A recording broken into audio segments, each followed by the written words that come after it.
আচ্ছা আমরা দেখবো বিমগুলো কিভাবে সাজাইতেছে, দেখি এদিকে দেখাও তো।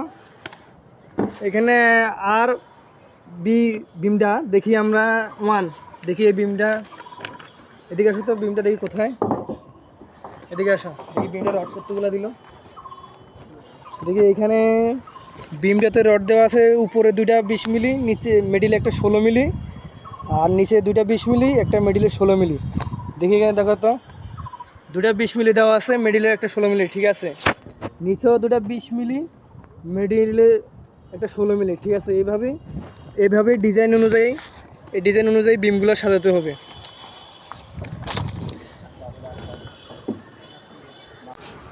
আমরা এটা এখন দেখবো যে টপ রডগুলো কি দিছে, 16 মিলি দিছে না 20 মিলি দিছে।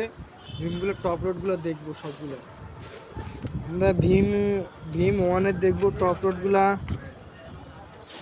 দুটা 16 মিলি দিছে বটম বার, আর দুটা 16 মিলি টপ দিছে দুইটা। এটারও একই, দুটা 16 মিলি টপ, আর এখানে দুইটা 16 মিলি। এটা 16 মিলি টপ আছে, এটা তো দুইটাই 16 মিলি, এটা তো দুইটা 16 মিলি, এখানে দুইটা 16 মিলি। এই বিল্ডিংটা সবগুলাই 16 মিলি টপ দেওয়া আছে। আমরা এখন এই হিসাবে টপগুলো বাইর করে টপগুলো কাটবো।